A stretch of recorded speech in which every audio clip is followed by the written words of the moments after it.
సుయోధన కొత్త తెలుగు సినిమా మొన్న మార్చి 27న థియేటర్స్లో వచ్చింది. మన ప్రియదర్శి హీరో.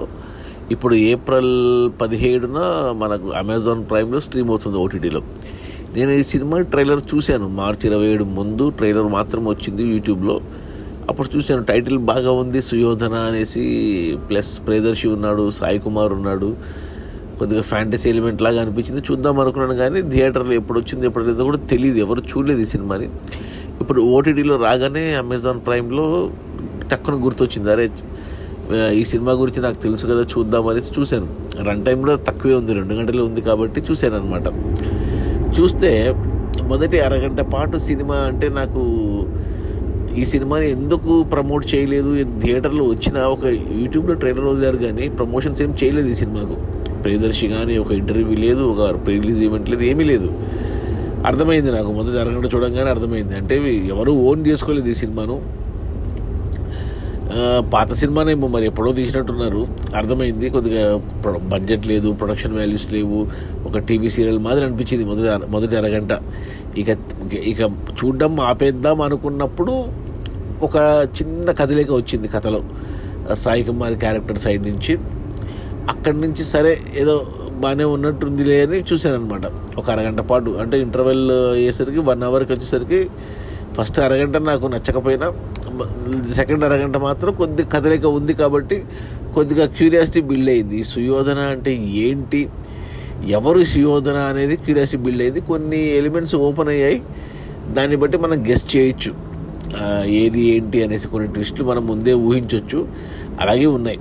ఇక సెకండ్ హాఫ్ వచ్చేసరికి మనకు సుయోధన అంటే ఎవరు అనేది లాస్ట్ వరకు కూడా ఏమంటారు మనం గెస్ చేస్తూనే ఉంటాము. కొన్ని చాలా ట్విస్టులు ఉన్నాయి, కొన్ని గెస్ చేయగలము, కొన్ని మాత్రం ఊహించలేము. అలా బాగానే వెళ్ళింది, ఆ క్యూరియాసిటీ బిల్డ్ అయింది సెకండ్ హాఫ్లో. కొద్దిగా ఫ్లాష్ బ్యాక్ ఎపిసోడ్లో ఒక పాత హీరోయిన్ అంటే మరి పాత హీరోయిన్ కాదు, మన వెంకటేష్ హీరోయిన్, ధర్మచక్రంలో వెంకటేష్ హీరోయిన్, కన్నడ యాక్టర్స్. అది ఎక్స్పెక్ట్ చేయలేదు ఆ క్యారెక్టరు. బాగానే అంటే పాయింట్ బాగుంది, కథ బాగానే ఉంది, ఎస్పెషల్లీ సెకండ్ హాఫ్ బాగానే ఉంది.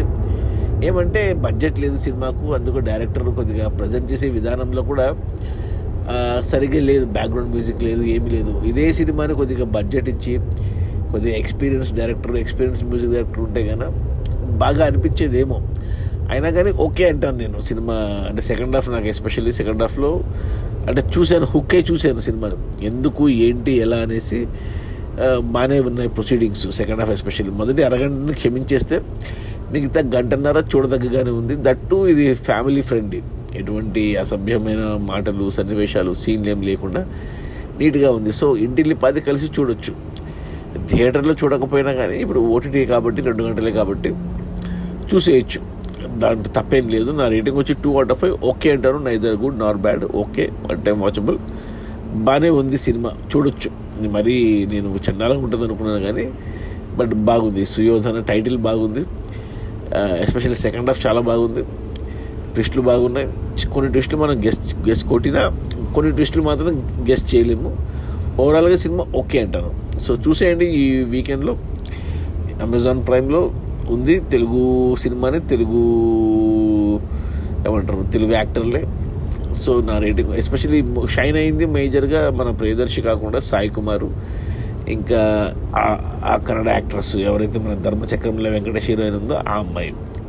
నాకు పేరు తెలుసు కానీ చెప్పట్లేదు, స్పాయిల్ ఎందుకంటే ట్రైలర్లో చూపించలేదు కదా, సస్పెన్స్గానే ఉండాలి.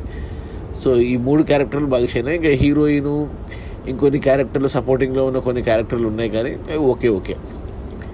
అది ఈ సుయోధన. నా రేటింగ్ వచ్చి 2/5. Watch it on Amazon Prime. Okay అంటాను. Okay, bye.